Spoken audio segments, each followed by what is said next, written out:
quelqu'un qui veut être styliste, c'est quelqu'un qui veut traduire ce qui se passe à l'époque où il travaille. On s'inspire de l'air du temps.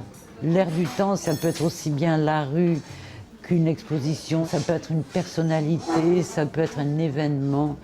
L'air du temps, c'est ce qui fait une époque.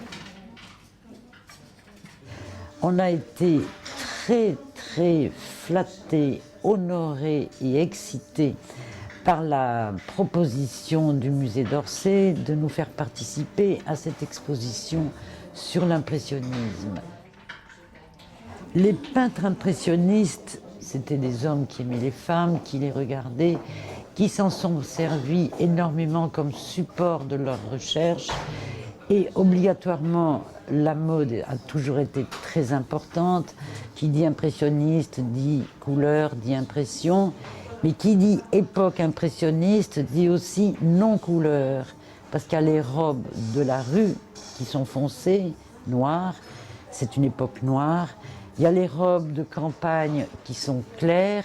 Et puis il y a l'idée de l'impressionnisme qui est une espèce de fourmillement coloré.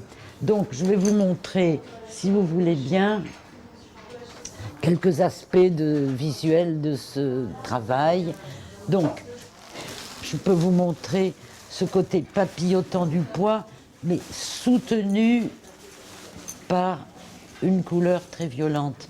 Vous voyez, donc, pour nous, c'est à la fois de la mode, à la fois le clin d'œil sur une époque.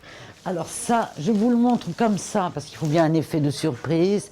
C'est une robe foncée, mais avec des éclats lumineux qui peuvent rappeler Monet dans les reflets de l'eau. C'est un hommage, parce qu'on n'aurait pas la prétention de se comparer. Je peux vous montrer une tournure qui est inspirée de la nana, mais fait dans des matériaux contemporains. Voilà, c'est un début c'est une tenue oui, c'est une tournure, c'est ce qu'elle mettait sous leur robe. Bon, ça, c'est un modèle qu'on peut dire inspiré par le tableau de Renoir, un très beau tableau qui est au musée d'Orsay, La femme à la voilette.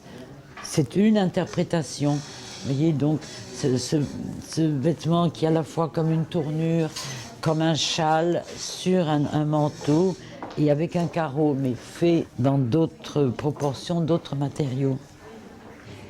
Il y a aussi l'accessoirisation qui est indissociable d'une silhouette.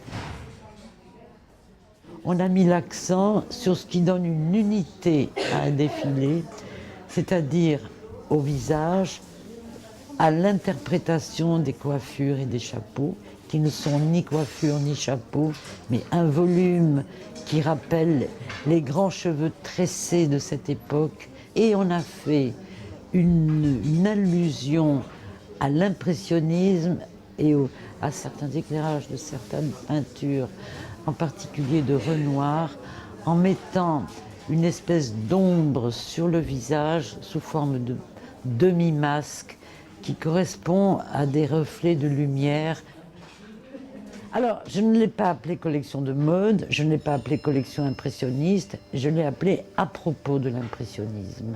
Ça me paraissait le plus juste.